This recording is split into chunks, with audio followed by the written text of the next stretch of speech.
A editora Árvore da Vida apresenta Alimento Diário. Série A Palavra da Vida, a Comunhão da Vida e Pedras Vivas para a Edificação. As Epístolas de João e de Pedro. Título do volume 2: Resiliência Emocional. Autor Pedro Dong. Semana 1. Se alguém amar o mundo, o amor do Pai não está nele. Sexta-feira. Jovens, os que vencem o maligno e o mundo. Ler com oração. Não ameis o mundo, nem as coisas que há no mundo. Se alguém amar o mundo, o amor do Pai não está nele. 1 João, capítulo 2, versículo 15. Além dos filhinhos e dos pais, na igreja também há os jovens para lutar contra o maligno. Os jovens são os que saíram do estágio inicial da vida cristã, com os quais o Senhor pode contar na luta pelo reino dos céus, que é o reino de Deus em vida. A primeira epístola de João diz assim: Jovens, eu vos escrevo porque tendes vencido o maligno. Capítulo 2, versículo 13. E, jovens, eu vos escrevi porque sois fortes, e a palavra de Deus permanece em vós, e tendes vencido o maligno. Versículo 14. Para lutar contra o maligno e vencê-lo, precisamos saber quem é ele, onde ele está e quais são suas armas. O maligno usa o mundo como arma para lutar contra a vontade de Deus e combater-nos. Por isso o apóstolo João nos adverte: não ameis o mundo, nem as coisas que há no mundo. Se alguém amar o mundo, o amor do Pai não está nele, porque tudo o que há no mundo, a concupiscência da carne, a concupiscência dos olhos e a soberba da vida, não procede do Pai, mas procede do mundo. Ora, o mundo passa, bem como a sua concupiscência. Aquele, porém, que faz a vontade de Deus permanece eternamente. 1 João, capítulo 1, versículos 15 a 17. Deus não vai tirar-nos do mundo, porque ainda precisamos viver nele para resgatar os que estão nas ruas. O barco ainda precisa permanecer no mar, neste mundo, mas o mundo é usado pelo maligno para lutar contra a vontade de Deus. O mundo cosmo é um sistema organizado e hierarquizado, com uma estrutura de poder concebida para dominar a humanidade. Quando o homem abriu a porta para o pecado e a morte entrarem nele, também abriu a porta para o diabo penetrar e tomar posse deste mundo. Este mundo sistematizado por Satanás é a arma que ele tem para lutar contra a igreja, a fim de impedir que a vontade de Deus seja feita. É um sistema mundial dominando a política, a economia, a religião e a cultura de todos os povos e nações.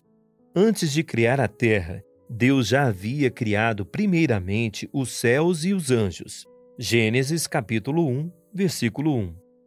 A terra foi criada com sabedoria e ciência, sendo Cristo o arquiteto e a própria sabedoria. Provérbios capítulo 8, versículo 12 e versículo 30. Quando ele formou a terra, os anjos já existiam, conforme citado no livro de Jó. Onde estavas tu, quando eu lançava os fundamentos da terra? Dize-mo se tens entendimento. Quem lhe pôs as medidas, se é que o sabes? Ou quem estendeu sobre ela o cordel? Sobre que estão fundadas as suas bases, ou quem lhe assentou a pedra angular? Quando as estrelas da alva, juntas, alegremente cantavam e rejubilavam todos os filhos de Deus? Capítulo 38, versículos 4 a 7. Os anjos se alegraram e jubilaram quando Deus criou a terra. Mas, em algum momento muito distante, algo negativo já havia acontecido. Porque assim diz o Senhor que criou os céus, o Deus que formou a terra, que a fez e a estabeleceu, que não a criou para ser um caos, mas para ser habitada.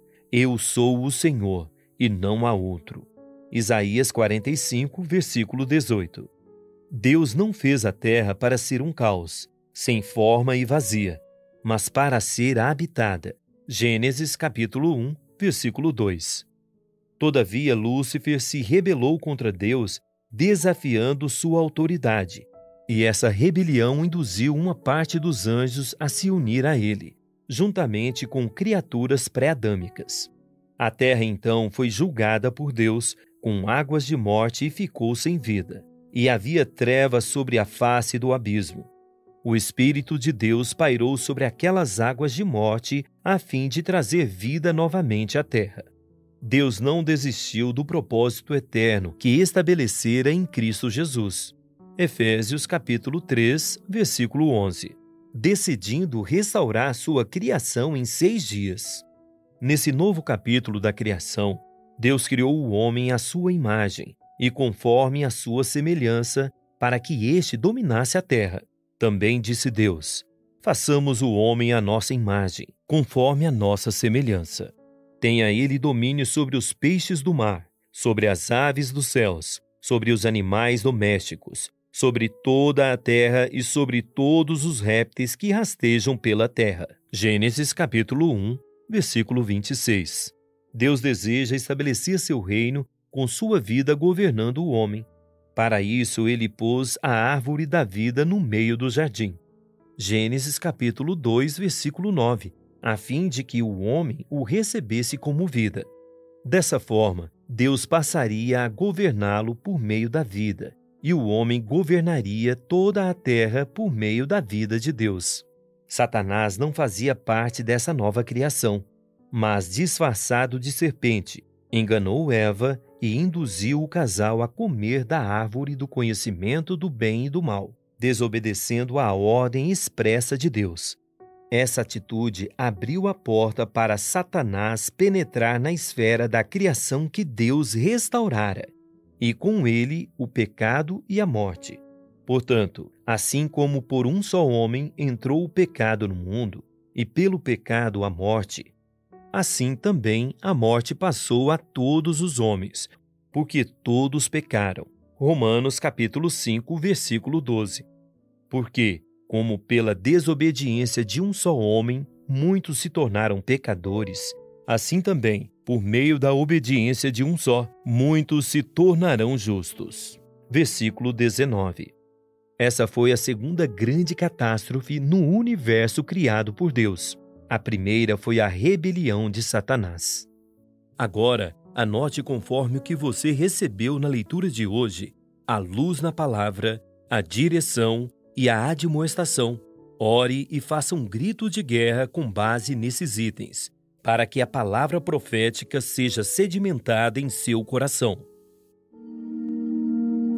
Esperamos você amanhã para mais uma leitura do Alimento Diário. Baixe e desfrute do nosso aplicativo EAV Play, disponível na Play Store e App Store.